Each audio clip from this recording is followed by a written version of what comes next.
Hi, and welcome to another episode of the Calm in the Chaos podcast. My name is Emma Makepeace, and as we come into winter now in the Southern Hemisphere, or summer if you are in the Northern Hemisphere, it's such a beautiful time to chat about cycles and your own seasons in your life, because understanding and being aware of your seasons, your cycles in yourself, in your family life, in your business can have such a huge impact on everything that you do. And just allowing space for yourself to stop forcing in times where perhaps your energy is not to be forced. We have active seasons. We have our own summer within ourselves. We have our own winter season. And so if you're trying to do all the things when you're in your winter, then it's going to just feel really overwhelming and really frustrating that nothing is happening, or that you feel like rubbish and don't want to do anything because your body is telling you to hibernate. It is not your space. It is not your time to be shouting from the rooftops and doing all the things. That will come after you've given yourself space to rest. So there are so many different ways that seasons and cycles play out. And so I want to just look at a few of them today and get you to just start to reflect and be aware of where you are in your seasons and cycles. So the first one, and the most obvious, is the actual environmental seasons that we're in. So what season is taking place around you, is happening in the environment around you? Are you supporting yourself according to that season? Are you nourishing yourself with foods that are warming if you are in winter? Or are you dressing yourself accordingly? Are you creating space in your business to honor the fact that, it gets dark earlier? And so, how are you navigating all of that? Are you able to make changes? Because that may impact on your daily routine. If you don't get home until after dark, then perhaps exercising at night is just not safe or something that you can do. And so, how are you then bringing that part of the season into your awareness to go, okay, what changes do I need to make to allow this to still support me in everything that I am and all that I'm doing? The second season that we're looking at is where we personally are. Maybe it's in your relationships, maybe it's in your business, but what season are you personally in within those different areas of your life? Are you in an area, safe in business, where you're ready to launch something? So you're in the spring of where you're planting all the seeds, you're planning out all of the little pieces of this puzzle, how it's all going to unfold, how your garden, your business is going to bloom and grow through this launch of something that you're about to bring into the world. It could be in your relationships. Are you in a season where maybe there's big shifts taking place where you've been together for a long time and you've become complacent or comfortable and something needs to crack and shift? So maybe it's an autumn season where there's things starting to fall away that no longer serve you, and it's getting a little bit, frosty. And so there needs to be some warmth brought in back there. So just being aware, asking yourself those questions. Where am I in my business? Where am I in my relationship? Where am I personally? What season am I in right now? And how can I best honor this with what self-care practices, with how I'm showing up in the world? Am I still trying to do everything, even though right now in my business, I might be in a season where that's causing friction and it's causing me to feel burnt out? And then another season is if you are in a season or you're still menstruating. That is another season and another cycle within your life to honor. So knowing when are your personal energetic times throughout your menstruation cycle, when are your times where you need to plan in time to rest, during the first couple of days of my bleed, I do not plan meetings at all. I try to just schedule out any extra things. The only thing that I do tend to hold is restorative yoga practices as an additional thing. If I'm adding in extra things like extra practices or workshops or classes or anything like that, because I know that I am exhausted during that time. And physically, it takes a lot of energy for me to show up in those first couple of days. And so being really hyper aware, but not to the point where you are pedantic about it, I guess, but just, acknowledging that this is what happens within my body and that's okay.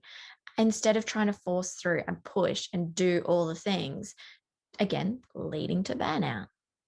So, another cycle that you might be aware of is, and I just had a beautiful conversation via Messenger with someone this morning about this, was about the lunar cycles.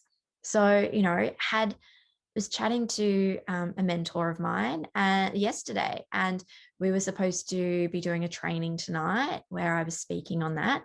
And it's been pushed to tomorrow night because there was something going on in our area that a lot of people are drawn to. And so, there was this worry that not everyone would show up fully because there would be this other big distraction. So, shifting the meeting to tomorrow night, Thursday, which, as I opened my planner this morning to write that in, it's a new moon tomorrow, a new moon and a solar eclipse.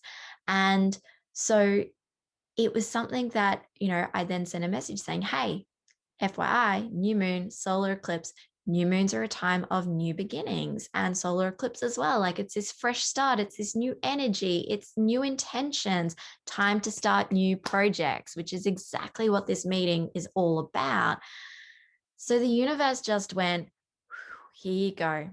Here is like the most perfect energetic time to start this. Why are you trying to start it on a day where there's already a lot of distractions and a lot of things happening? Just shift it. And it was shifted. And, my mentor I was having this conversation with replied back, I just got goosebumps. Like, whoa. And I was like, yep, this is the universe just having our back.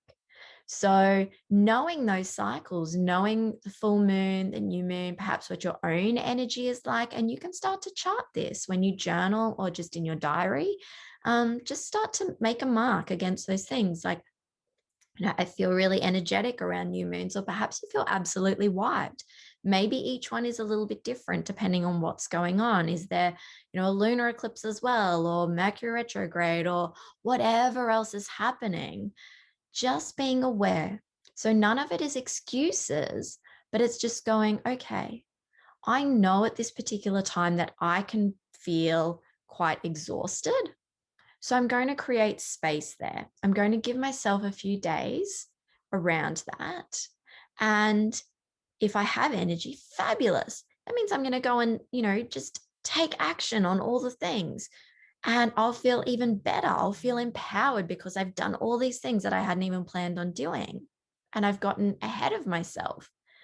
However, if you then get to that, you get to one of those times where you know that your energy is not quite up and you've planned all the things because you're like, oh, perhaps this month will be different. And then you feel absolutely wiped.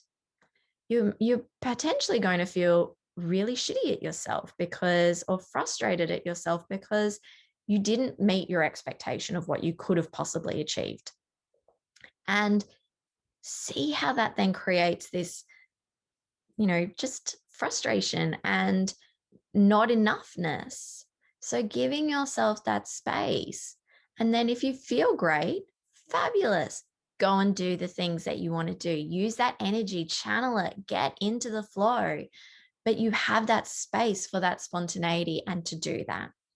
And if you need to rest, you have that space too. So, another example of a particular season or cycle is I know that after I hold particular workshops, ones that are deeply energetic, or holding sessions for coaching clients, or Reiki sessions, or any other sort of energetics that I deal in. Um, After holding those particular sessions, I need to allow a certain amount of space for rest, for grounding, for coming back in to myself, to centering, by doing the practices that, I've already shared in this season. And it depends on the particular workshop or what it is, client that I'm seeing, what's their session, how long it is, all of those things factor in. And I go, okay, so for a circle that I hold, so I'm holding space for a lot of people and a lot of different energies, then I will give myself 3 days post that event to ground back down. If I'm energized, fabulous. I've got space to go and do things that I want to do, or, get out in nature, go for a hike, go for a swim to the beach, whatever it might be. But if I'm feeling really drained and need to just regroup, recharge, because perhaps it was a particularly big energy shift and transformation for people within the circle, then I have that space to rest. I have that space to just come back to myself, to spend time loving and nurturing myself, and continuing to hold space for those people, because once they leave that circle, it doesn't just straight up end. I hold space for them as they integrate for a few days post the circle that we've sat in. And so that's a really important thing as well.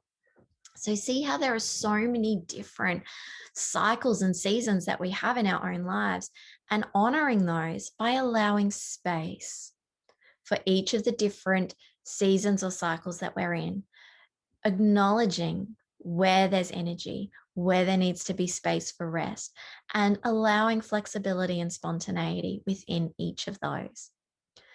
So I would love for you to sit and reflect on some of those prompts that I've shared with you, those questions, to open you up to your own awareness of your seasons and cycles, and to share in the comments what season or cycle you might be in right now. And if you would love to know more about this, reach out. My link is in the show notes below. And so you can reach out, book a call, let's have a chat. And I would love to share more about all of this with you, and to help you find your own rhythm and flow in your seasons and cycles.